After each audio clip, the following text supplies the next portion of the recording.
Quels sont les secrets? Quels sont les topos? Comment ça marche? Comment ça dure? L'amour, ça existe vraiment? Et puis, quels sont les chemins? Est-ce que ça dure 3 ans? Est-ce que l'amour dure 3, 5, 6, 7 ans? Est-ce que l'amour est plus au féminin ou au masculin? En tout cas, on espère pour lui et pour nous tous qu'il a les réponses. Joe Frédéric Zabi, bonne fête de Saint-Valentin. Bonjour Marco. Qu'est-ce qu'on peut souhaiter à un spécialiste de l'amour le jour de la Saint-Valentin? L'amour, rien que l'amour. Alors, première question, l'amour, comment ça marche? Et puis, dites-nous, comment on sait qu'on est amoureux? D'abord, je dis bonjour à toute la Côte d'Ivoire, à tous ceux qui sont amoureux, à tous ceux qui ont envie d'être amoureux, à tous ceux qui attendent leur amoureux ou leur amoureuse. Il faut savoir qu'il y a des signes physiques qui indiquent qu'on est amoureux. Ces signes physiques-là cheminent plusieurs ordres en fait. Ça peut partir d'une tachycardie, c'est-à-dire un affolement du rythme cardiaque. Ça peut partir également d'une envolée de la tension artérielle qui fait qu'on sent qu'on n'est pas très à l'aise. Ça peut entraîner une hypersudation ou une hyposudation selon. Ça peut être exprimé aussi par le fait qu'on a des membres qui tremblent, qui flanchent un peu quand on voit l'objet de notre amour. Et donc, il y a ces signes physiques-là qui indiquent qu'on est en train de tomber amoureux. Ça, c'est épisodique, c'est circonscrit dans le temps.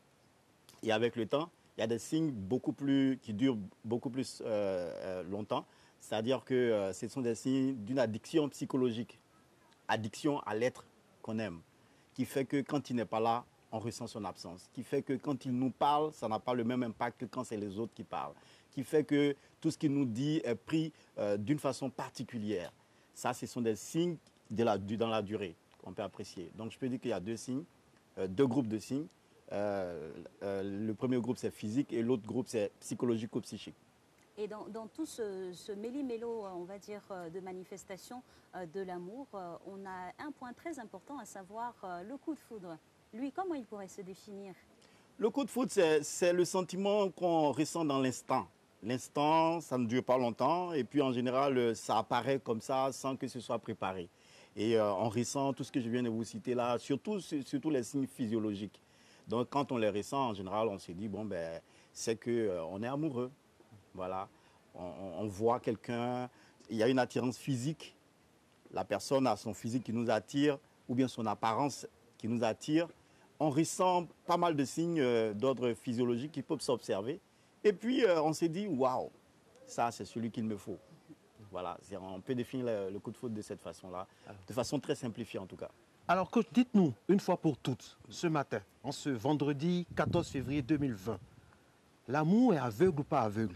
Et puis, est-ce que l'amour dure vraiment 3 ans ou l'amour peut durer toute la vie? Dites-nous tout. Moi, je peux vous dire de façon... je vous parle avec mon cœur. L'amour ne devrait pas être aveugle. Les gens le disent, mais moi, je pense que ça fait partie justement des ennemis de l'amour. Quand on dit que l'amour est aveugle. Parce qu'on croit que l'amour est aveugle, on se dit, ça nous exempte de réfléchir. L'amour ne devrait pas être aveugle. C'est avec l'esprit, c'est avec l'intelligence qu'on doit choisir son partenaire de vie. Non pas seulement avec nos sens. Parce que les sens nous trompent, les philosophes l'ont dit. Donc si vous choisissez votre partenaire, parce que c'est dans ce contexte-là que nous nous trouvons. Si on se trouve dans un contexte de vie amoureuse, de vie avec quelqu'un pour la vie, on ne doit pas le choisir sur une base instinctuelle. On doit le choisir sur des bases raisonnées. Et qu'est-ce à dire concrètement? Comment on s'oriente pour faire le choix de la raison? D'abord, il y a l'attirance physique. Ça, c'est indéniable, c'est la première chose. Il faut d'abord que mon conjoint ou ma conjointe me plaise. Ça, c'est le minimum. Donc, il y a l'attirance physique. Mais au-delà de l'attirance physique, il faut qu'il y ait d'autres critères objectifs. Comme par exemple, il faut faire attention à l'âge, à la différence d'âge. Je ne dis pas que ça doit être un frein, mais je dis qu'il faut faire attention à cela. Parce que ça crée beaucoup d'obstacles, en fait, après, dans l'épanouissement du couple. Parce qu'une trop grande différence d'âge, par exemple, va faire qu'on n'aura pas les mêmes visions de vie. Quand, par exemple, le ou la partenaire est dans des choses qui ne sont pas essentielles pour l'autre partenaire, ça crée problème. Pendant que ma femme, par exemple, souhaite qu'on nous voyagions autour du monde pour nous amuser, peut-être que moi, étant proche de la retraite, je suis en train de tout convertir en paquet de ciment. et lui demander qu'on reste plutôt concentré sur nos objectifs de vie. Ça peut être des obstacles. Il faut faire attention, par exemple, à la religion. Je ne vais pas aller dans beaucoup de détails, mais c'est important parce que la différence de religion peut entraîner beaucoup de problèmes dans les couples. Il faut faire attention au niveau d'études. Il faut faire attention aux classes sociales. Je ne dis pas, je le répète, que ce sont des obstacles. Je dis qu'il faut y faire attention.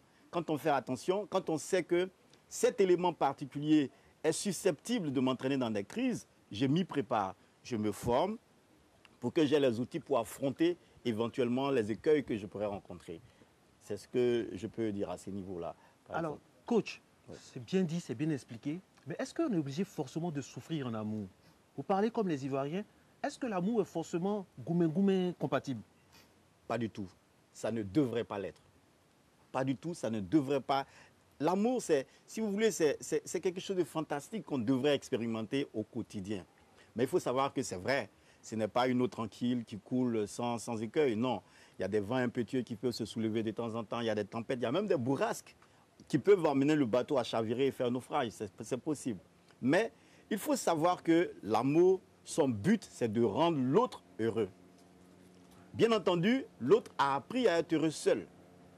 Avant de s'engager dans une relation d'amour, ça c'est l'erreur que les gens commettent, il faut apprendre à être heureux tout seul, à créer les conditions de son bonheur seul. De sorte que quand je rentre dans l'amour, dans un contexte d'amour, je sais que j'ai les moyens de me rendre heureux. Donc, je ne crée pas de lien de dépendance avec l'autre.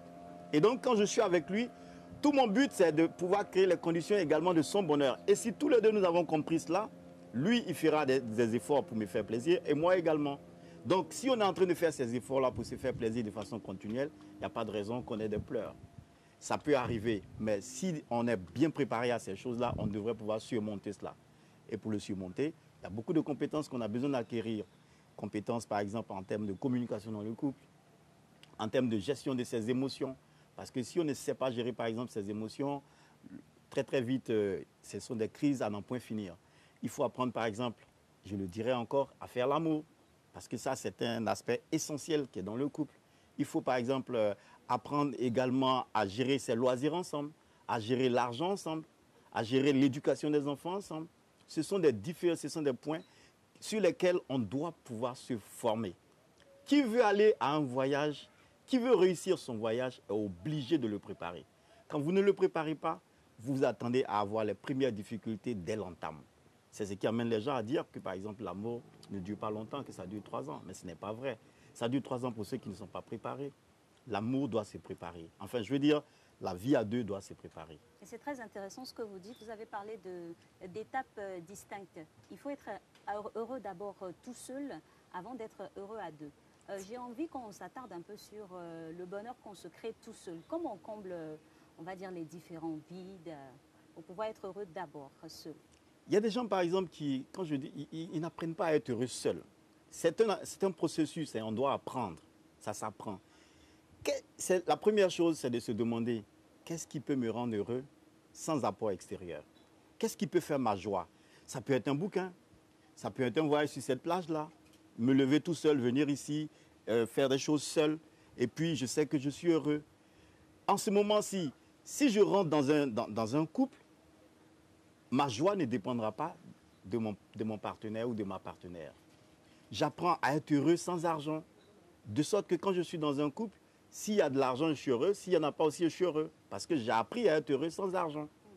J'ai appris à être heureux avec l'argent.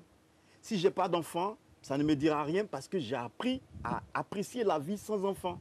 Du coup, quand on a appris toutes ces choses et qu'on se met dans un couple, les choses deviennent faciles. Mais quand on n'apprend pas ça, je l'ai dit, on crée des liens de dépendance. Un monsieur vient, il dit, bon d'accord, je peux satisfaire à tous tes besoins. On se lance, on est dedans. Du coup, quand ce monsieur-là ne nous donne plus d'argent, on a des problèmes. On se dit, bon, moi, ma joie ne peut pas être totale si je n'ai pas d'enfant. Et puis quand on rentre dans le foyer, comme il se trouve qu'il n'y a pas d'usine de fabrication d'enfants, si Dieu fait qu'on n'en a pas, on est malheureux parce qu'on n'a pas appris à être heureux sans enfants. Il faut apprendre à créer les conditions de son bonheur seul. J'exhorte chacun et chacune à cet exercice. C'est un essentiel, c'est un primordial pour la réussite de la vie de couple. Vous ne pouvez pas prétendre aller donner si vous n'avez pas. Ce que vous donnez, c'est ce que vous avez. Vous bonifiez ce que vous avez et vous le donnez. Donc, si je dois donner de la joie, il faut que moi-même j'ai de la joie en moi. Il faut que j'apprenne à créer la joie en moi. Si j'ai appris ça, j'ajoute les ingrédients qu'il faut à ma joie pour rendre mon partenaire ou ma partenaire dans la joie également, pour l'emmener dans la joie. Donc, c'est essentiel. C'est essentiel. Ok. Récemment, coach, vous avez créé vraiment la tourmente sur les réseaux sociaux en disant que les hommes, la plupart des hommes ne savent pas faire l'amour. Oui, la plupart. Heureusement que vous avez dit que Marco n'était pas dedans. Alors, la question que je vous pose, très cher coach, c'est que est-ce que les hommes chez nous, en Afrique, savent aimer? Je ne parle pas de l'acte de faire l'amour. Est-ce qu'ils savent draguer, comme on dit en ancien temps, est-ce qu'ils savent Faire la compter, cour. compter fleurette, Ben oui. faire la cour, dire des choses à une femme? Est-ce que les Ivoiriens, pour être plus précis, savent aimer? Il faut distinguer deux choses.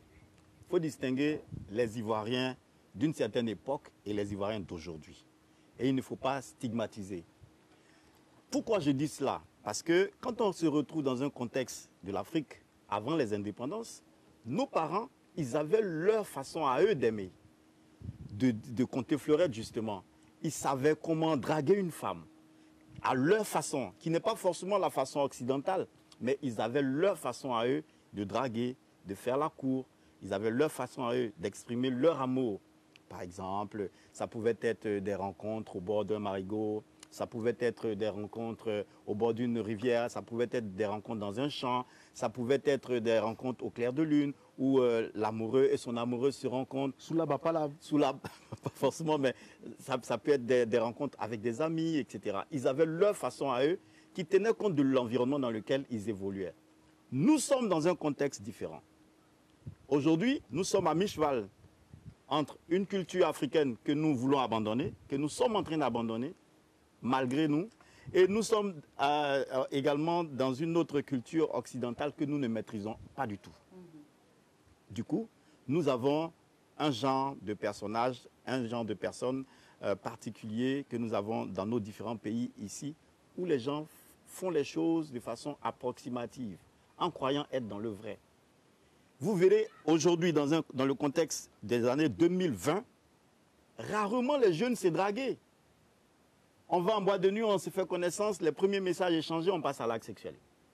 On ne se connaît même pas. On ne peut même pas dire à quelqu'un, bon ben, tu me plais, comme avant on le faisait. Moi, quand j'étais à l'école, au collège, Marco, on écrivait des lettres. Dans mon contexte, on écrivait des lettres à l'objet de notre amour. Et je me rappelle bien, la première fille que moi j'ai eu à draguer par courrier, je lui ai envoyé le courrier, et puis elle m'a dit, bon, viens chercher la réponse dans 2 semaines. 2 semaines après, je me suis habillé, parfumé, je suis venu avec mes amis, et elle m'a dit, oh, je souhaite qu'on soit juste des camarades. Le premier gourmet du coach. Et cassage de Voilà, mais il a fallu de la persévérance, de la perspicacité pour que finalement j'arrive à mes fins. Il faut se donner la peine de draguer. Ce que les jeunes d'aujourd'hui ne savent pas faire. Ça, je le dis par expérience. Comment draguer, coach? Comment on drague? Regardez une jolie femme comme ça, je vais vers elle. Elle est mariée, hein? Ah oui, on peut Voilà, la elle est draguer, mariée, hein. on ne peut plus la draguer. Une jolie femme de ce genre, comment on la drague? Comment on fait? Pour voir ça, regardez les animaux. Et j'ai envie de me lever pour vous montrer. Ben allez-y. Regardez un coq quand il est en train de tourner autour de la poule. Ah mais si on voit tous les hommes d'Abidjan en train de faire ça, C'est une façon imagée de ça va parler. être très spécial. Hein? C'est une façon imagée de parler. C'est une façon de dire qu'on On doit l'avait compris. tourner autour Oui. de l'objet de notre amour. C'est un jeu de séduction. Un jeu de séduction. On doit tourner autour. On peut aller directement, mais on Non, tourne vous restez autour. là. Vous restez là. Viens On là. tourne autour exprès. On tourne autour pour faire languir. On tourne autour pour donner du plaisir avant le plaisir. C'est très important. Donner du plaisir sans forcément que ce soit par le sexe. Donner du plaisir, prendre plaisir à être avec quelqu'un. Passer du bon temps en sa présence. Faire chemin ensemble. Se parler à n'en point finir. Je ne sais pas moi, organiser des activités ensemble. C'est des choses qu'on n'apprend pas à faire. Et quand on se retrouve dans un contexte de couple, on a envie de faire soudain. On a envie d'avoir des loisirs ensemble alors qu'on n'a pas appris à faire ça au préalable. On a envie d'être là, de parler alors qu'on n'a pas appris à faire ça ensemble avant de nous rencontrer. On n'a pas appris à draguer. Et maintenant, ce qu'on n'a pas appris à faire, on veut le faire dans le couple. Ça ne marche pas. Je vous assure que dans un contexte de cabinet, Au quotidien, les problèmes que les gens ont, que les couples ont, ça tourne autour du fait qu'ils n'ont pas appris à être heureux seuls avant, ils n'ont pas appris à se draguer avant. Et puis, dans le couple, bon, mais ce qu'on n'a pas appris hier, on veut le faire aujourd'hui. Là, tout sur le problème. Justement, coach, de tout ce que vous nous dites ce matin, hein, ce qui ressort, c'est le manque, on va dire, d'apprentissage au partage. Absolument. Apprentissage au partage, vous avez dit le mot. L'amour, c'est un partage. Partage de quoi? Partage d'émotions, partage de sentiments, partage de verbes, partage d'actions, partage de sensations, partage d'expériences, partage de tout. Malheureusement, nous avons affaire à des gens qui sont hyper égoïstes en amour aujourd'hui. Ils ne pensent qu'à eux, à leur plaisir, à leur bonheur, égoïste. Quand je le dis, je ne le dis pas pour stigmatiser, je ne le dis pas pour injurier, je le dis parce que c'est la vérité. Je le dis, c'est vrai que tout le monde n'est pas comme ça c'est évident. Il y a une bonne catégorie en tout cas de gens qui ne pensent qu'à leur plaisir. Et comment ça se voit? C'est l'utilisation du terme « je », mon, ma, mon plaisir, ma maison, ma femme, mon chien, mon ceci, mon. On ramène tout à soi. Quand on est dans un contexte de couple, on ne doit pas parler de mon, on doit parler de notre. On doit s'associer à l'autre pour faire les choses ensemble. Vous voyez des gens qui sont dans un contexte de couple et qui ont encore des réflexes de célibataires. Oui. Ça ne peut pas marcher. Dans un contexte de couple, c'est vrai qu'on ne doit pas se donner à 100%, mais vous avez des gens qui parlent de cultiver leur jardin secret. Aucun jardin ne doit être secret. Il doit être partagé, c'est vrai. Mais quand on apprend à cultiver le jardin, on doit l'apprendre à le cultiver à deux. Avoir des rêves à deux, avoir des plans à deux, avoir des loisirs à deux.